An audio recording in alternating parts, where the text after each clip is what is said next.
said it isn't. But anyway, I hope they didn't get them mixed up, but that's okay. I'm sure he didn't. But this is definitely the pool that's in the south of Jerusalem, that's the pool of Siloam. So in any case, this is that fifth sign where, you put the mud, etc., etc. The healing of the man blind from birth. Well, you remember the context of all the proofs in Mark? Do you see a similar context here of proving the lordship over different things? I'm not going to make a big deal about that because John doesn't. But the big deal to John is this is another miraculous sign, the man blind from birth. And then the fifth sign and the fourth ego eimi, the third and fourth ego eimi. So just after this, it's really interesting because it says Jesus used this figure of speech, but they did not understand what he was telling them. Therefore, Jesus said again, I tell you the truth, I am, ego eimi, the gate for the sheep. He just called himself a gate. I am the gate. Whoever enters through me will be saved. He will come in and go out and find pasture. I am, ego eimi. And the next one is, I am, ego eimi, the good shepherd. The good shepherd lays down his life for the sheep. So you get the third and the fourth ego eimis right after the blind man. And I don't have time to get into more detail with that, but there's a lot. Remember, all this is connected. Each of the arguments and logos are connected to one another. Each point is connected. And so this is a fully connected logos to telos. But the big point is that the I am statements, he said he was a shepherd, and he said he was a sheep gate. He said he's a gate. In Greek, again, not allowed constructions. I am the gate to salvation. I am the good shepherd that lays down his life for the sheep. Again, we get these euphemistic statements. The Hebrews did too. To the Greeks, this would be kind of head scratchers. The sixth ego eimi and the sixth sign. Now, a man named Lazarus, you remember the Lazarus, right?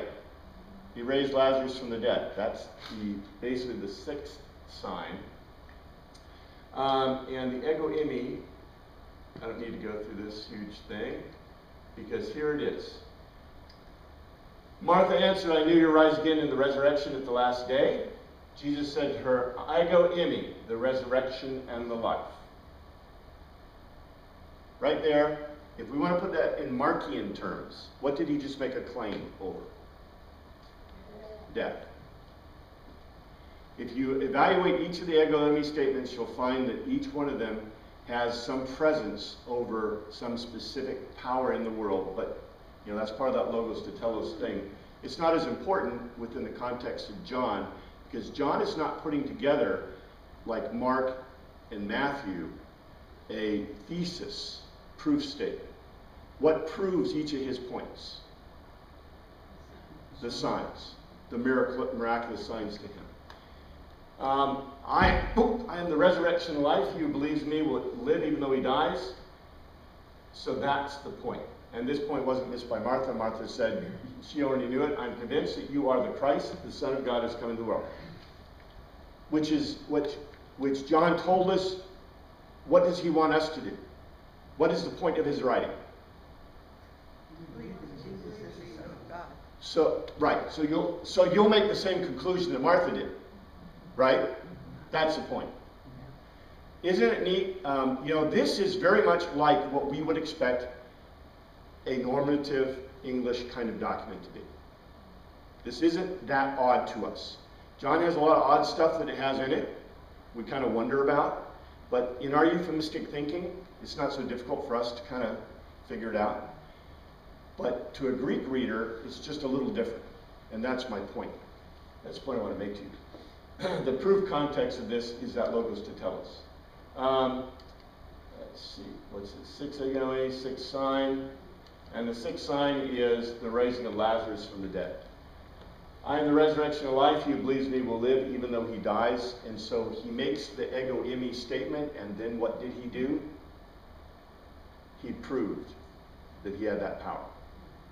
So you do see some connection between the signs and the ego eimi statements. And I think that if you were to, and I don't have the time basically to go through the document in that way, but if we were to do an in-depth study of John, what would you do? You check that out, because that's the point. The signs are the center point of John. The ego eimi statements are those statements that are indicative statements within the context of John that focus on who is this guy. And so, if we were doing a study, we'd want to tie each of them together. Like I said, I don't have time to do that, but this becomes kind of a more complex point.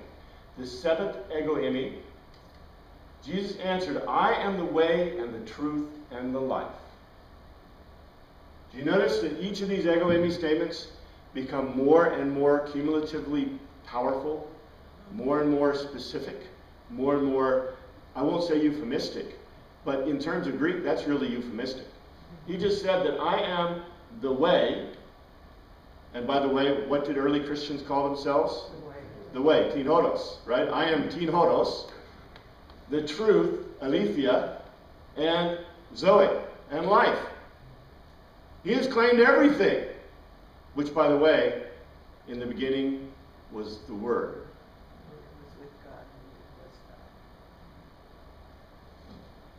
Hard to imagine him not calling himself God. I don't know how people get so confused about this. Stuff's kind of obvious. Anyway, the seventh ego eimi, I am the way, the truth, and the life. No one comes to the Father except through me. Wonderful Greek rational argument. If you don't believe my statement and logos, believe what? The evidence. The evidence of the signs. And that's what it says. 11. Believe me when I say that I am the Father, in the Father, and the Father is in me. Or at least believe on the evidence of the miracles themselves. Yes, sir? Would you take the time, when you said something about the word way, was that those two Greek words? Would you spell that?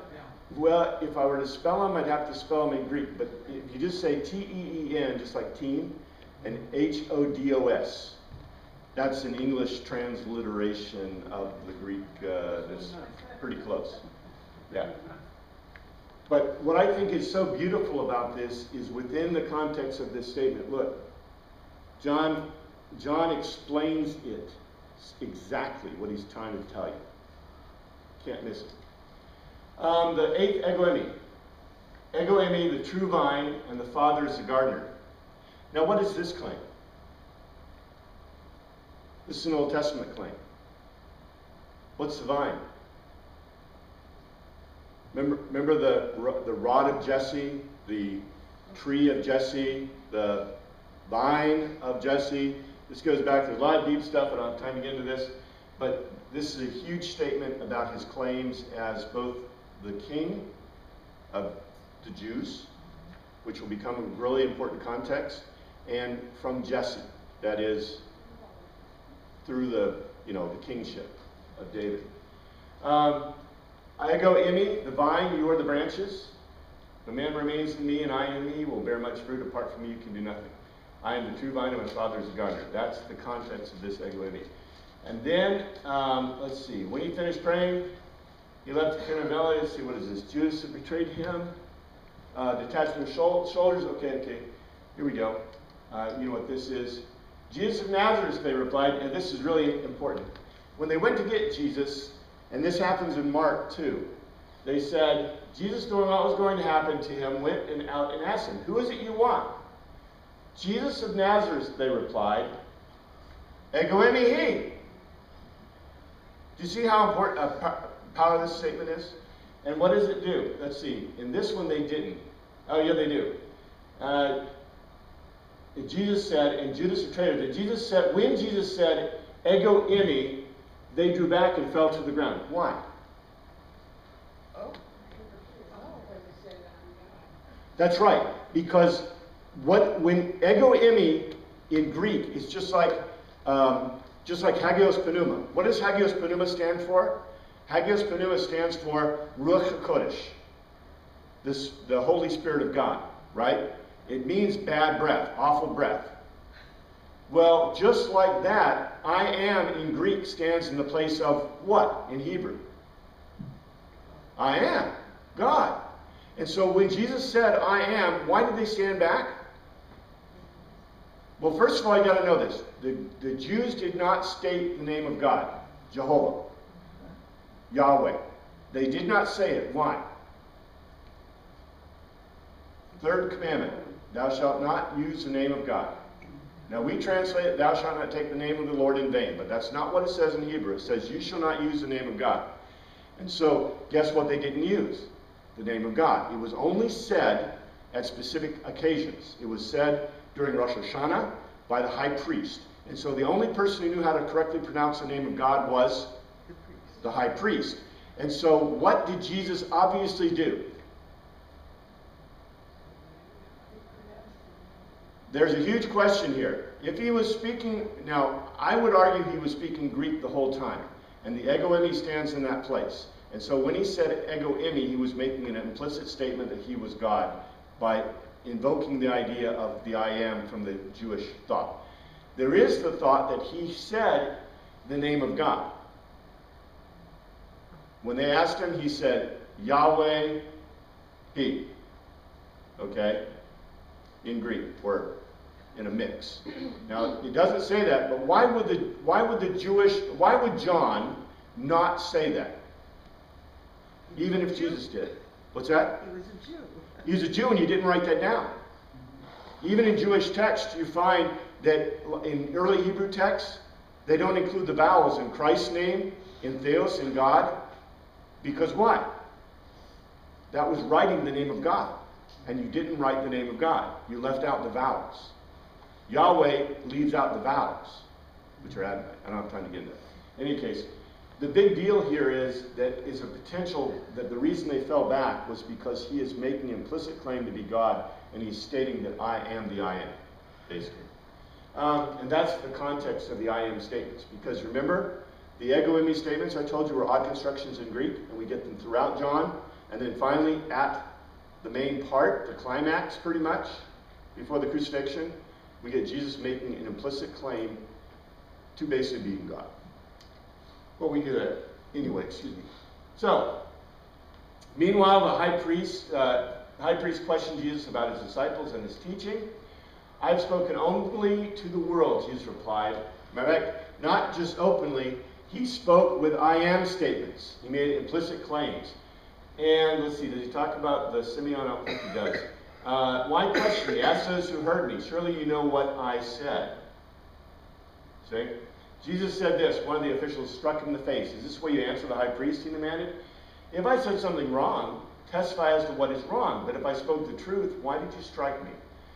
Then Annas sent him to Caiaphas, the high priest, and his son and Peter said, let's see, we'll forget that part. That's the complete context. The context, in any case, is Jesus saying or claiming that he is saying the absolute truth. And that's the point. And then what's really interesting is that in John, who judges Jesus? Pilate. Pilate judges Jesus.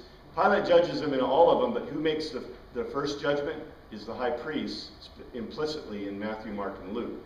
In John, it is basically the high priest send them, and there's no statement that they judged him, per se. So they sent him over to Pilate. Pilate came to them and asked, what charges are you bringing against this man? If he weren't a criminal, we would not hand him over to you. Pilate said, take him yourself, etc., etc. This happened so the words Jesus had spoken indicating the kind of death he was going to die would be fulfilled. Pilate went back inside, summoned him, and asked him, are you the king of the Jews? Remember, the last ego eimi statement was he made an implicit statement, an implicit claim to being of Jesse, basically to being the king of the Jews, which is important in the Messianic concepts of the Hebrews. I talked about that a long time ago. Are you the king of the Jews? Is that your own idea, Jesus asked, or did others talk to you about me? Am I a Jew? Pilate replied, it was your people and your chief priests who handed out to me. What is it you have done? And Jesus said, my kingdom is not of this world. If it were, my servants would fight, la, la, la.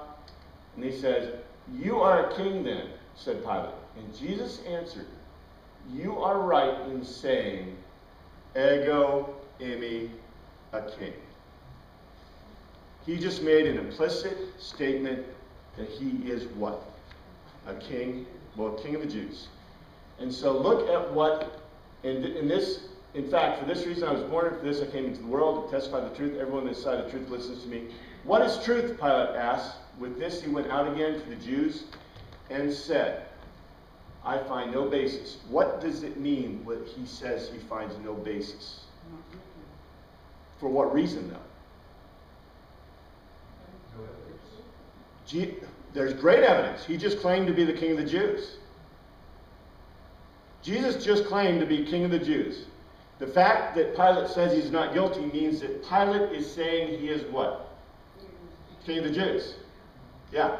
That he implicitly accepted that statement. And watch what else he does. Customary lease, let's see.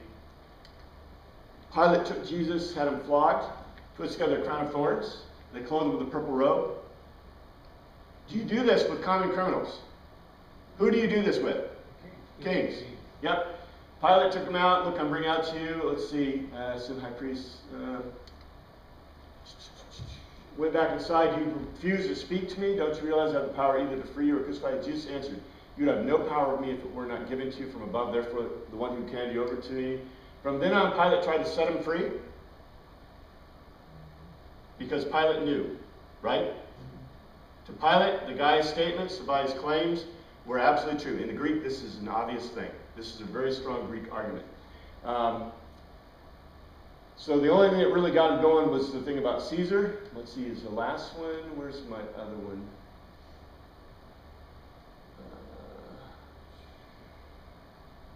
Basically, you find in one of the Gospels, I can't remember which one it was, where Pilate, when they handed him over, told him to be crucified as a king. Which also implies that Pilate knew that he was a king. Because you don't put robes, you don't put, purple robes on a guy who's not king, you don't put a crown of thorns on a guy who's not a king, and you don't crucify just a common guy as a king. Yes, sir? Was it still a part of the culture that kings could be crucified as opposed to another form of execution? Oh yeah. Matter of fact, in Centurion I talk about this because the normal way of crucifying a guy was you basically just tied them on a cross. But Jesus Christ was crucified with pegs. They weren't nails. I know that we translate nails, but nails are not nails because nails are worth lots of money. Any metal is worth money. So nails would not last very long on a cross. People would rip them out to use them because they're worth lots. So they used wooden pegs. And the wooden pegs were placed here between the ulna and the radialis, and on the feet between the two parts, the two bones there in your legs. So they weren't in the feet either. But the big deal is that when Pilate told them to crucify him as a king, you crucified kings in a more humane fashion that allowed them to die a little quicker. And the way you did that was you put pegs through their arms and legs so that they would die partially of dehydration and blood loss, as well as the normal drowning kind of thing that happens when you're being crucified. So anyway, it's quite evident, especially in John, that Pilate believes that it is truth that Jesus is the King of the Jews. Right? It becomes even clearer because Pilate had a notice prepared and fastened on the cross that read, Jesus of Nazareth, the King of the Jews. And that made the Sanhedrin and the high priest mad, wanted to take it off. But he didn't. What I have written, I have written. That's a pretty strong statement. And then the seventh sign. The seventh sign is the resurrection. And then we get the very end of John. Many other miraculous signs in the presence of disciples, which are not recorded in this book, are written that you may believe that Jesus is the Christ, the Son of God. Believing you may have life in his name, which is the Telos. So, and by the way, here we go. This is the disciple who testifies to these things and who wrote them down. We know that his testimony is true. Similar to Luke, but guess where we find it? At the end, not at the beginning. Remember, Luke is a pure Greek document, so we find it just like Herodotus, right at front. In John, we find it at the end. Jesus did many other things as well. If every one of them were written down, I suppose that even the whole world would not have enough room for the books that would be written. So he gives us 7 signs. He gives us 9 ego eimi statements that are specific to this document. And his in telos is a written telos, as well as a witness statement, which is very similar to John, or to Luke. So, we don't look for conclusions in Greek documents, but we can find a telos here. We can find a basic conclusion. The focus is very clear. John is saying, this is my argument, the logos, here's my goal, here's my telos. He puts it where a Greek reader can't miss it, right at the beginning and at the end. So what is John's argument? The water to wine, the healing of the royal official son, the Shabbat healing. We get basically the 7 signs with the ego eimi statements that are tied to them and Socratic type arguments in between. You get a logos arguments that we could go into great detail about. Let's say I just want to jump here. So that is basically John in a nutshell. Let's look at Tellic comparison and see how they look together. I want to get to my chart. The reason we have 4 similar histories with a great variance in the Telos, and actually the Teloses aren't that different. What is really different in these documents? What separates them one from the other? The logos. They're each a different logos with a very similar telos. That's the point. Greek reasoning, the argument, is the point, right? The argument's the point. The telos is secondary to the argument. The argument points to the telos, has to, right?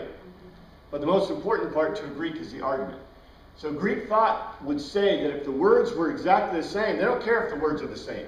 This one, my point is, we talked about the synoptic gospels. The Greeks wouldn't care that they're similar. To them, what's the most important part? The arguments. That's right. The arguments are what are important, not the fact that they tell similar tales or stories or sayings or etc. Because the point of the documents is their argument to the telos, not the fact that they're just giving us an account. Now, remember in Luke and obviously in John, what is very important to both Luke and John? The historical account. So within the context of their argument, right?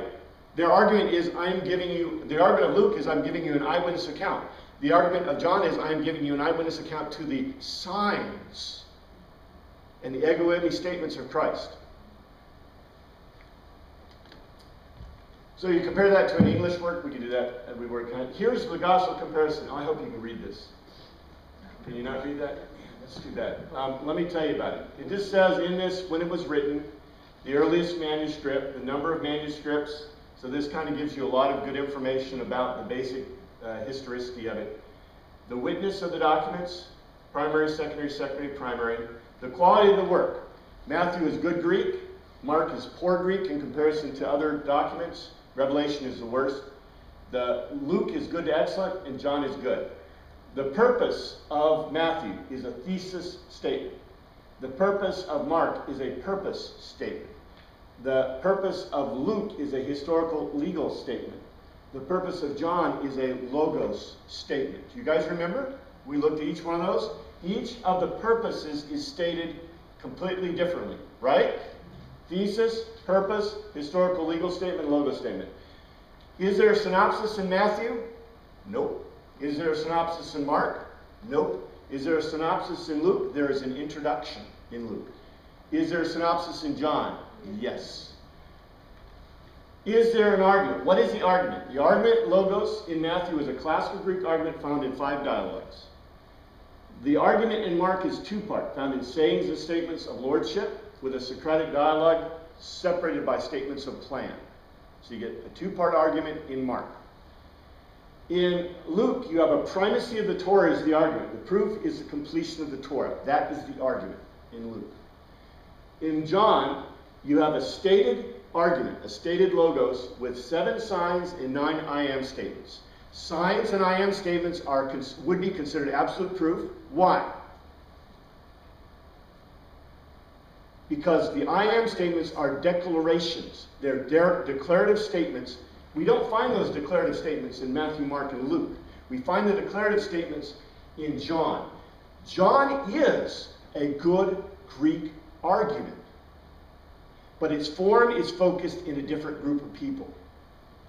You see this? Because to the Greeks, the most important thing is the argument. To the Hebrews, what's the most important thing? The signs. Remember, Jesus himself said it over and over again in John. You expect miraculous signs. You expect miraculous signs. Jesus was doing miraculous signs to prove it. And he was giving them ego eimi statements to make the proof context. The telos is unstated in Matthew, unstated in Mark, unstated in Luke, and in John it is stated. The change of the climax of the argument. The climax of the argument is the trial of the high priest that Jesus is the Son of Man. The climax of the argument in Mark is the trial of the high priest where Jesus claims to be the Son of Man. In Luke, it's the trial of the high priest where he claims to be the Son of Man. In John, it's the trial by Pilate where he claims to be the King of the Jews, and the question is, what is truth? Very interesting how these documents play out. The focus in Matthew is rabbinic. It's a rabbinic focus.